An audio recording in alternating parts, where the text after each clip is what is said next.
अस्सलाम वालेकुम एवरीवन, उम्मीद है आप सब खैरियत से होंगे। Welcome to my YouTube channel. आज हम आए हुए हैं रिजवान भाई के पास, द कार कैफ़े, जो कि F11 में आपको याद होगा हम यहाँ पे अपनी 88 हैच पे काफ़ी बार आ चुके हैं, KE70 पे भी आ चुके हैं। तो आज आपको दिखाते हैं, एक दोस्त है उनकी ज़रूरत थी क्यूरी के कन्वर्ट करनी, उनके पास टोयोटा क्रेसिडा RX80 वाला चेसे ही है, जैसे कि आपके सामने इस वक्त खड़ी हुई है गाड़ी। तो उनका ये था कि चेंज करना चाह रहे थे इंजन, उसमें ऑलरेडी बीम्स है, तो उसको ज़ाहिर है 1JZ 2JZ पे जा सकते हैं, या फिर आप 2GR 4GR 3GR जिस पे जाना चाहें वो किया जा सकता है। तो ये एक गाड़ी आई हुई थी जिस पे प्रॉपर काम हो रहा है माशाल्लाह से, और इंजन स्वैप हो चुके हैं। इसमें क्या क्या काम किए हैं सारी डिटेल्स हम लेते हैं इस वक्त रिजवान भाई से, वो हमें प्रॉपर गाइड करेंगे कि इसमें क्या क्या कन्वर्जन्स करनी पड़ती हैं और इस पर क्या तकरीबन लमसम एस्टिमेट क्या आ सकता है। एग्जैक्ट तो नहीं आएगा, ज़ाहिर है हर गाड़ी की अपनी हिसाब से होता है, ब्रेकिंग सिस्टम और बाकी सारी चीज़ें भी करनी होती हैं, तो उसके रिगार्डिंग पूछते हैं उनसे कन्वर्जन पे क्या क्या चीज़ें रिक्वायर्ड होती हैं। रिजवान भाई हमारे साथ हैं। अस्सलाम वालेकुम, कैसे हैं रिजवान भाई? अल्लाह का शुक्र है जी, ज़बरदस्त खैरियत से, शुक्र अल्हम्दुलिल्लाह। रिजवान भाई क्रेसिडा के हवाले से बताएं कि इसमें इंजन कौन सा स्वैप की है, और जो मेन चीज़ें हैं देखें, जो यानी कि गाड़ी में कौन कौन से ऑप्शंस हो सकते हैं, कौन सा अच्छा है, और जिस पे अभी आप काम कर रहे हैं ये कौन सा इंजन है और इस पे क्या कस्टमाइजेशन रिक्वायर्ड होती है। जी जी, इसमें पहले 1G बीम्स था, अभी इसमें हमने 4GR स्वैप किया है, मार्क एक्स का इंजन है। अच्छा, और 4GR कितने सीसी होता है? 2500 सीसी। जी जी, तो इसमें ट्रिप्टॉनिक भी ऑन होगा। अच्छा, ट्रिप्टॉनिक। जी जी, LSD डिफ डाल रहे हैं पीछे इसमें, सही, ठीक है। पावर स्टीयरिंग वर्किंग में होगा इसका। LSD जो कर रहे हैं रिजवान भाई, वो यानी कि ट्यूब इसकी अपनी होगी? ट्यूब इसकी अपनी होगी, उसके अंदर हम LSD डालेंगे, सिर्फ गुच्छा डालेंगे। जी जी, तो और पावर किसी ब्रांड का होगा या जैसे आते जिस तरह काबली आते हैं मार्केट से परचेज करते हैं वही चीज़ होगी, पर इंशाल्लाह अच्छा काम करेगी। सही, बेहतरीन। तो इसमें पावर स्टीयरिंग भी वर्किंग है, इसका ट्रिप्टॉनिक भी वर्किंग है, मीटर में स्पीडोमीटर और RPM वगैरह, टेम्परेचर वगैरह हर चीज़ वर्किंग में होगी, इसकी वर्किंग में होगी। अच्छा, ये इंजन रखने के लिए क्या क्या करना पड़ता है? इसके अलावा इंजन वगैरह वो बोल्ट ऑन होता होगा मेरे ख्याल? गाड़ी पे बोल्ट ऑन होते हैं, ब्रैकेट सारे बनाने पड़ते हैं। सही है, ठीक है। इसका चैम्बर भी अल्ट्रेशन करके बैक से फ्रंट पे लेके आना पड़ता है। अच्छा, ठीक है, वो बैक पे होता है, उसको कटिंग करके आगे लेके आना पड़ता है, स्पेशली इसका काम होता है। ये देख रहे हैं जी, तो ये ब्रैकेट्स भी हमने सारे बनाए, तो ये चैम्बर पीछे से काट के आगे लेके आए, बिल्कुल प्रॉपर तरीके से वेल्ड करके पेंट शेंट करके लगाया है। और ये माउंट वही मार्क एक्स वाले जो है? नहीं, ये बीम्स वाले माउंट हैं, इनके ऊपर ब्रैकेट्स बनाए हैं हमने। अच्छा, जी जी, फिटिंग अच्छी बनी है, कोई वाइब्रेशन नहीं होगी इंशाल्लाह। शार्प शूट सब कुछ बन गया है, लीवर भी अंदर फिट हो गया है, सिर्फ वसीम भाई का काम रह गया है, वायरिंग तैयार हो रही है, इंशाल्लाह वायरिंग फिट होगी इंशाल्लाह हफ्ते के अंदर। अच्छा, इसका स्टॉक चैम्बर आप दिखा रहे थे, उसमें थोड़ा सा बता दें थोड़ा, क्योंकि समझ आ जाता है बेहतर। यस, ये इसका स्टॉक चैम्बर है। सही है, ठीक है, ये इस जगह पे होता है बैक साइड पे, इसको हम इधर से कटिंग करके फ्रंट पे ले आते हैं। ठीक है, इसको प्रॉपर तरीके से वेल्डिंग करवाते हैं एल्युमिनियम की, तो पीछे से पीस लगा के बंद कर देते हैं। ओरिजिनल चैम्बर ही है जिसको आप काट के कन्वर्ट करते हैं? होता ओरिजिनल चैम्बर ही है, नहीं, पूरा नहीं बनाते, अपना ही चैम्बर कटिंग करके आगे करके वेल्डिंग करके प्रॉपर। तो जाली को भी उसमें कोई कंप्लेन वगैरह? कंप्लेन शुरू में बहुत इंजन उड़ाए हमने, ठीक है। अब हमें तजर्बा हो गया है, इसकी ऑयल की कैपेसिटी कितनी रखनी पड़ती है। अक्सर कटिंग में ऑयल इधर उधर हो जाता था जो पहले चैम्बर बनाते थे, उसके लिए हमने ये अंदर ये प्लेटें लगा देते हैं। अच्छा, मतलब आप कटिंग के दौरान आपका ऑयल इधर उधर ना हो, ताकि वो स्टैंड बाय पे रहे, जैसे फ्यूल को हम करते हैं। जी जी, पहले हमने इंजन उड़ाए हैं इस वजह से शुरू में, अब इंशाल्लाह अल्लाह का शुक्र है कोई कंप्लेन नहीं आ रही। 5-6 गाड़ियों में डाल चुके हैं इस टाइम तक सीडा में, तो कोई कंप्लेन नहीं है। तो इसका अच्छा फ्यूल के हवाले से, यानी कि फ्यूल टैंक में कुछ करना पड़ता है? नहीं, फ्यूल टैंक वही होता है, उसके अंदर वापसी लगानी पड़ती है हमें, क्योंकि मार्क एक्स की फ्यूल पंप के साथ वापसी होती है, उसकी वापसी हम पीछे टैंकी में ही लगाते हैं। ये इंजन होता है डायरेक्ट इंजेक्शन। ठीक है। अच्छा, दूसरी चीज़ आपसे एक और पूछनी है, इसमें तो EPS आया है मार्क एक्स में, जी जी, तो इसमें आप लोग फिर EPS ही रखते हैं या पावर? नहीं, हम पावर पंप का ब्रैकेट बना के पावर पंप फिट कर देते हैं इस पे। पावर पंप जिस जगह पे 4GR लिखा होता है ना, उस जगह पे हम कोरोला का पावर पंप ऑल्ट्रेशन करके ब्रैकेट बना के उसके साथ फिट कर देते हैं। तो वो अभी यानी कि कुछ गाड़ियों में कर चुके हैं आप? जी जी, बहुत गाड़ियों में कर उसका चुके हैं। कैसा है अच्छा feedback? एक्सपीरियंस है, तो अच्छा काम कर रहा है, कोई मसला नहीं है। सही हो। जी, इसके अलावा कोई ऐसी ख़ास चीज़ है जो हमें ना पता हो? और बस इसका ये चैम्बर में मेजर अल्ट्रेशन चैम्बर में ही है, और कुछ भी नहीं है। वही रीज़न होगा मेरे ख्याल जो इंजन उड़ाता है। जी जी, वही रीज़न होता है। मतलब है अब लोग डाल रहे हैं, इंजन उड़ा रहे हैं, मैंने भी शुरू में उड़ाए थे, अब वो भी उड़ा रहे हैं। सही है। फिर वो फ़ोन करके पूछते हैं, उनको बताते हैं भाई इस तरीके से चैम्बर बनाओगे तो कोई मसला नहीं आएगा।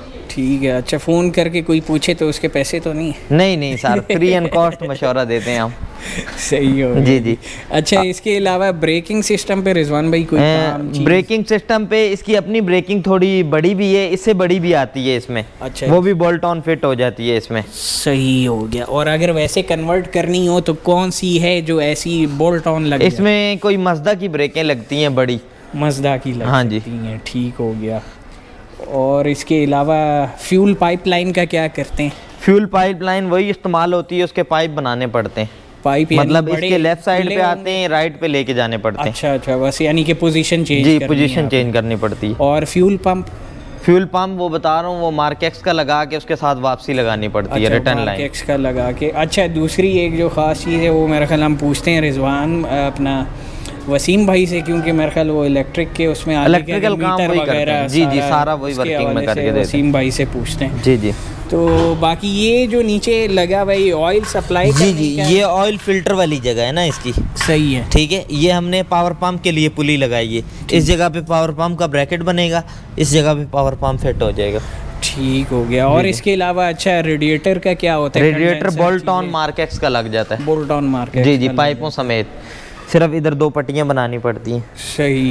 जी जी, और बाकी अभी कोई बोल्ट ऑन साफ सुथरा। कोई आइडिया आपको कि इंजन आजकल कितने का जा रहा है? लमसम इंजन ये आजकल 3,20,000 का इंजन मिल रहा है 4GR। अच्छा, कंप्लीट? जी जी, complete A to Z wiring समेत। यानी जितनी परफेक्शन पे जाना है उसके जाहिर है ऐड ऑन करने पड़ेंगे। वो तो लाजमी सी बात है, टाइप से चीज़ें हैं। फिर फ्यूल के हिसाब से अच्छा मीटर जो है ज़्यादातर क्योंकि लोग लगाते हैं जब इंजन शिफ्ट करते हैं तो वो मार्केक्स का लगा देते हैं। जी जी।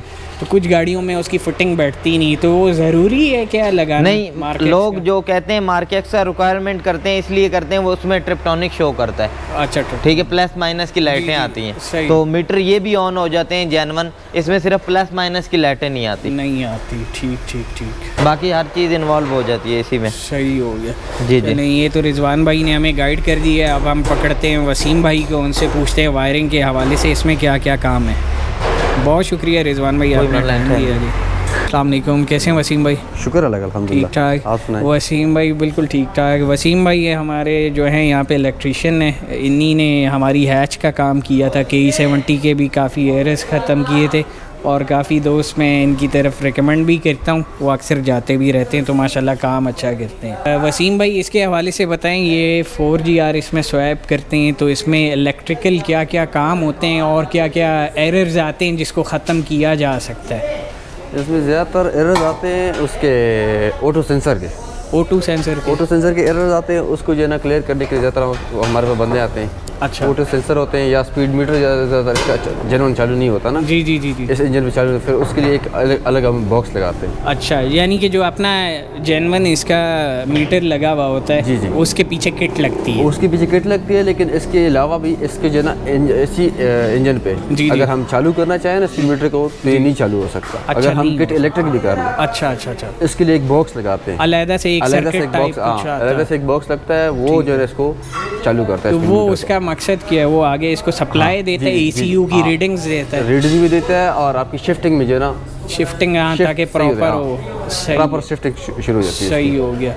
और इसके अलावा हमें और क्या क्या चीज़ें चाहिए होती हैं? अब जैसे इसके अलावा मतलब ज़्यादातर लोग कहते हैं कि यार हमने जो है ना इलेक्ट्रिक स्टीयरिंग लगाना है। हाँ, EPS इलेक्ट्रिक EPS जो है ना, वो EPS करने के लिए फिर हम जो है ना इसके हिसाब से अपने कनेक्शन निकालते हैं। अच्छा। अगर ज़्यादातर लोग कहते हैं जिस तरह हमने मार्टू जो है की है उसमें जो है ना पावर स्टीयरिंग जेन्युइन मार्केट स्ट्रॉन का किया हुआ है। अच्छा अच्छा अच्छा। तो उसको जो है ना हमने जेन्युइन मार्केट का वो लगाया हुआ है पावर स्टीयरिंग। सही। और साथ में जो है ना इलेक्ट्रिक सब निज़ाम सीधा किया है उसका। सही। और इसके अलावा अच्छा, मैं एक से आपकी बात काट रहा हूँ, कुछ वो होता है इसका जब अपना मीटर लगाओ, यानी कि कुछ गाड़ियों में लोगों ने लगा दी है, उसमें मेरा ख्याल डबल टैंक आता है ना, फ्यूल टैंक, तो उसमें फिर उसको चलाने के लिए क्या कर सकते हैं? आपके पास कोई ऐसा एक्सपीरियंस आया? ऐसा वैसे कभी हुआ नहीं है। अच्छा। लेकिन ज़्यादातर लोग क्या करते हैं कि इस नीचे जो फ्यूल टैंक है लेफ्ट साइड का और राइट साइड का, सॉरी लेफ्ट साइड पर अगर फ्यूल पंप है तो आपके राइट साइड पे जो एक पंप लगा लेते हैं, वो लेफ्ट साइड पे पेट्रोल पास करता है। अच्छा। और ये फिर आगे पास करता है। सही है। ज़्यादातर जो हमने किए हैं, मतलब RX-8 वगैरह में ज़्यादातर ये इशू आता है, तो RX-8 में हमने ये किया है और मर्सिडीज़ वगैरह तक में हमने किया हुआ है ये। सही हो इसी को ज़्यादातर पास नहीं करता, फिर हम क्या करते हैं कि इसको जो है ना लेके आते हैं राइट साइड पे हम पंप डाल लेते हैं, वो लेफ्ट साइड को जो है ना पास करता है, फिर लेफ्ट साइड वाला जो है ना इधर आगे पास करता है। सही है। अच्छा वसीम भाई, दूसरी चीज़ जो ख़ास काफ़ी लोग पूछना चाहते हैं कि ख़र्चा वायरिंग का जो होता है उसमें आप क्या क्या काम करके देते हैं? जरा इंजन में सिर्फ जब इंजन स्टार्ट करके देते हैं, ठीक है, सिर्फ जो इंजन स्टार्ट करके देते हैं उसका जो है ना मीटर उसमें चालू होता है, ठीक है ना? सही है। उस पर जो है आ जाता है तकरीबन 50 से 60 हज़ार, वो स्पीड मीटर के डब्बी के साथ। अच्छा, वो जो इलेक्ट्रॉनिक जो दो डिवाइसेस लगती हैं, यानी कि एक किट और एक वो सर्किट जो है, ठीक है, वो तकरीबन 60 तक आ जाए। अगर कहते हैं कि नहीं सिर्फ हमें स्टार्ट करके तो बाकी हम काम खुद कर लेंगे, खुद करेंगे, उस पर जो है ना हम 50,000 रुपये उससे लेते हैं। सही। और 50 इसलिए लेते कि यार इसमें जो है ना मोबिलाइजर होता है वो करते हैं, ठीक और है, साथ में जो है वायरिंग सारी ग्रिप करते हैं। और अभी जैसे आप बता रहे हैं इस गाड़ी का मेरा ख्याल अपना मीटर लगा हुआ है, उसमें फ्यूल गेज प्रॉपर वर्किंग करेगी?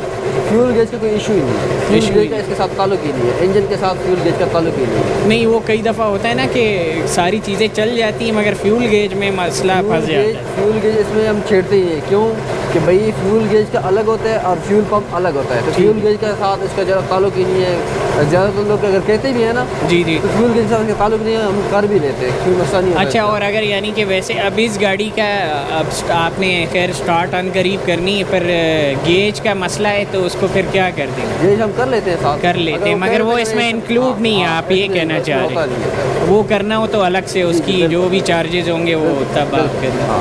तो वैसे तो ये मार्केक्स का मेरा ख्याल स्वैप कर दी है, जैसे कि वो पूरा डाल दिया फ्यूल पे हम, तो मेरा ख्याल उसमें ज़रूरत नहीं पड़ती। ज़रूरत इसलिए थी जैसे कि फ्यूल पंप अगर हम डालती भी है ना मार्केट का, तो वो क्या करते हैं कि भाई उसमें जरा अलग शिकंजा लेके आते हैं। सही है। फ्यूल पंप का एक अलग शिकंजा आ जाता है, फ्यूल गेज आपका जेन्युइन जगह पे लगे रहते हैं अगर इस तरह की कोई गाड़ी। अच्छा। ऐसी भी गाड़ी है जिसमें जो है ना फ्यूल गेज उसी फ्यूल पंप के साथ होता है। जी, वो कंबाइन पूरी एक किट ही होती है, तो वो जो है ना उसके साथ फिर जाहिर सी बात है वो छेड़ते हैं। जी। तो ज़्यादातर फिर उसको हम जो है ना सेट कर देते हैं। ठीक है जी, सारी डिटेल्स और वसीम भाई ने हमें टाइम दिया, वायरिंग के हवाले से भी बताया, बहुत शुक्रिया वसीम भाई।